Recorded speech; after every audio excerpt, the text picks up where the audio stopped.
Tech Co, le grand live du numérique sur BFM Business. C'est le groupe La Poste ce soir qui s'offre à Metix. Ils sont avec nous. Le président de DocaPost, Olivier Vallet, en poste depuis d'ailleurs pas très longtemps. Olivier, début bonsoir. janvier. Bonsoir. Merci d'être là. Donc ça fait quoi, 3-4 mois. C'est la branche numérique du groupe La Poste. Pour ceux qui ne vous connaissent pas, ça fait 10 ans donc DocaPost existe. Et puis vous mettez la main sur ce cabinet de transformation digitale Ametix. Stéphane Bourris, qu'on connaît bien. On était notamment avec vous sur le grand concours des développeurs. Le meilleur développeur de France. Il n'y a même pas un an. Même pas. Stéphane Bourris, donc le DG d'Ametix. Vous étiez 3 cofondateurs. Tout à fait. Fondé il y a 5-6 ans. 5 ans, c'est ça. Gros succès, des millions d'euros de chiffre d'affaires, une croissance qui doublait chaque année et des gros comptes, vente privée, AXA, Carrefour, ça tapait dans l'œil de plein de gens et notamment donc de La Poste. Vous allez me dire, en intro, Stéphane, quand même, vous êtes passé par la BFM AC. Tout à fait. Avant toute chose, moi, je tiens à remercier les auditeurs et les spectateurs de BFM puisque je suis un pur produit de la maison puisqu'à l'époque, j'ai monté une start-up il y a quelques années maintenant. J'avais eu la chance d'être lauréat de la BFM Academy avec Nicolas Dose qu'on connaît bien ici. Vous auriez pu offrir quelques actions à Dose qui ont été il m'a pas demandé. Non, il demande rien, c'est un journaliste. Ouais. C'est vrai, mais c'était une super expérience et je le recommande à tous les jeunes entrepreneurs qui écoutent. C'était en quelle année, Stéphane? C'était en 2007. Ça remonte maintenant. C'était bien avant Ametix. Tout à fait. Ametix, racheté donc. Je vais laisser la parole à DocaPost dans une seconde. Mais vous allez me dire, Stéphane, évidemment, c'est le début de l'aventure. Et moi, je vais vous répondre, bullshit. C'est le début, moi je dis souvent, c'est le début d'une nouvelle aventure. C'est l'épisode 2. C'est bien. Dans une série, il y a toujours plusieurs saisons. On a fait la saison 1 qui s'est très bien passée. Là, on commence la saison 2. Et je pense il y a des saisons 2 décevantes, hein. C'est vrai, mais c'est vrai, mais là, on y croit énormément. Faut savoir avant toute chose, beaucoup de gens nous posent la question pourquoi DocaPost, pourquoi le groupe La Poste et tout par rapport à Ametix. Faut savoir que nous, à la base, on n'était pas du tout vendeurs et on a été approché par une banque d'affaires et on a reçu finalement une vingtaine d'offres fermes. Françaises et étrangères. Françaises et étrangères, tout à fait, dans tous les secteurs. Et notre choix a penché directement en faveur de DocaPost. Pourquoi? Parce que tout d'abord, on a adhéré à la vision. Ils ont une vraie vision, ils ont compris pas mal de choses en numérique. Et il y a longtemps, par rapport au grand groupe, surtout par rapport au groupe parapublic, bien sûr. Ils ont démarré très très tôt. Ouais. Tout à fait. Donc déjà, ils ont une très bonne compréhension du numérique. On s'est énormément retrouvé dans les valeurs de DocaPost, surtout depuis l'arrivée aujourd'hui d'Olivier Vallet. Il a une vision qu'on partage complètement et on s'est senti bien, on s'est senti vraiment en confiance avec les équipes et je crois qu'on a la même vision pour Ametix dans les années à venir. Bon, Olivier, comment ne pas casser cette belle mécanique là de la start-up? Vous connaissez, vous savez faire, vous en avez intégré plusieurs, mais quand même, à chaque fois, il y a un risque. Il y a toujours un risque quand on fait une acquisition de ce type, mais je pense qu'on a été très très clair. Ametix nous apporte aujourd'hui un savoir-faire qui n'existait pas chez DocaPost.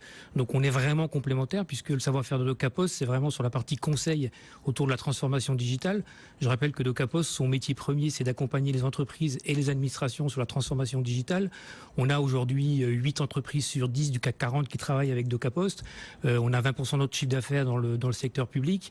Et on a besoin aujourd'hui de se renforcer. Qu'est-ce qu'ils apportent concrètement là, en amont, il nous apporte en amont la partie conseil, donc pour pouvoir accompagner nos clients plus en amont, et puis nous apporte surtout un nombre d'expertises extrêmement pointues avec cette double compétence, à la fois informatique et à la fois la compréhension du monde digital. Et sur tous les grands projets sur lesquels on travaille aujourd'hui, on a besoin de ces compétences qui sont rares.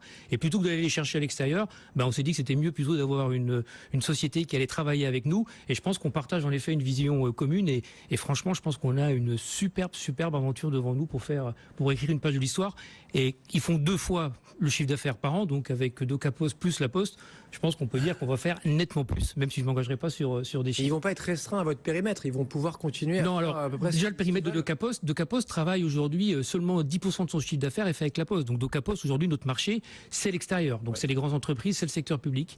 Ametix va garder aujourd'hui sa marque, va garder son autonomie de fonctionnement. Le site est déjà à jour, hein. On va sur le site en bas, tiens, Ametix, une marque de DocaPost.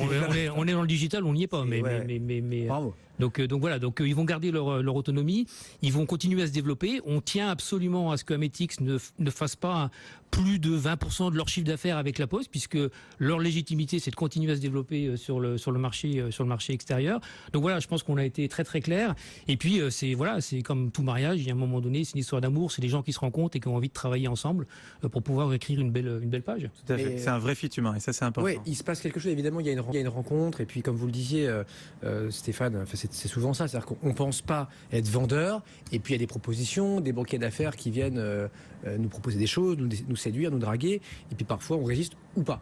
Et c'est vrai que souvent en France, alors est-ce que nous on juge ça mal, peut-être les journalistes, les observateurs, mais on a l'impression que tous les entrepreneurs, ou presque, sont vendeurs, en tout cas tous ceux qui sont successful et tout ça.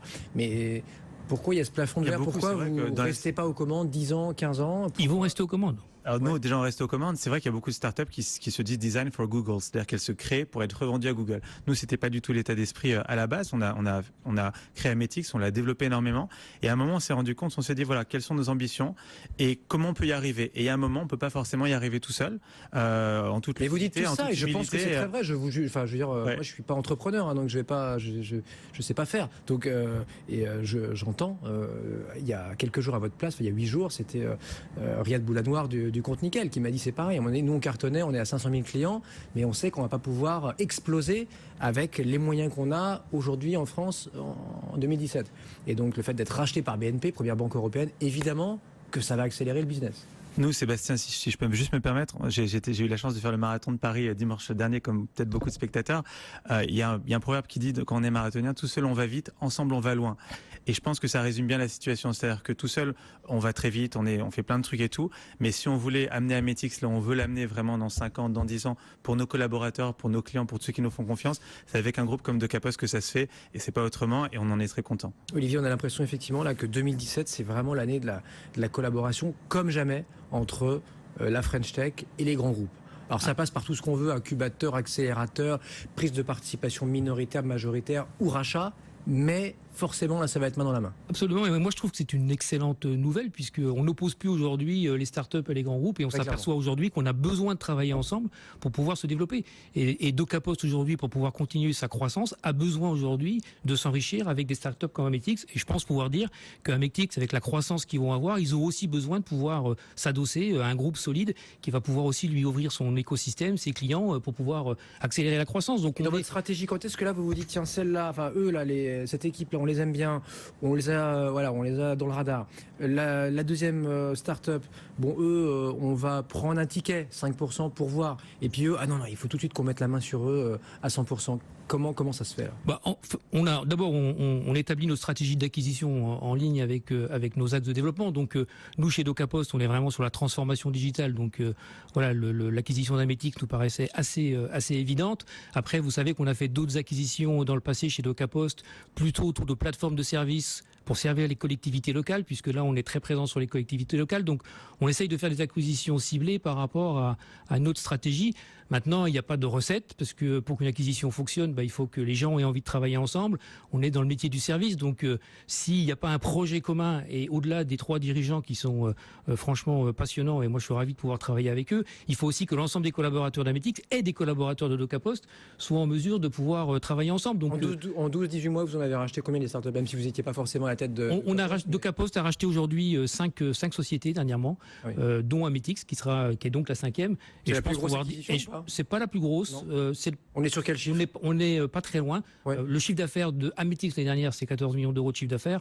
Je vous donnerai pas le prix de l'acquisition, mais en tous les cas, c'est une belle acquisition. Et surtout, on a d'autres acquisitions dans le pipe, puisque nos clients nous forcent aujourd'hui et nous obligent à continuer à se transformer. Donc on essaye simplement, nous, d'accompagner la transformation digitale de nos clients. Le patron de DocaPost ce soir avec nous sur BFM Business, Olivier Vallet, avec Stéphane Boucris, donc DG d'Ametix, qui reste aux commandes d'Ametix, mais qui donc vend son affaire, rapproche son affaire de cette filiale branche digitale de La Poste. Merci messieurs, à très vite sur BFM Business et bonne soirée tous les soirs. Tech & Co, ça démarre dès 20h.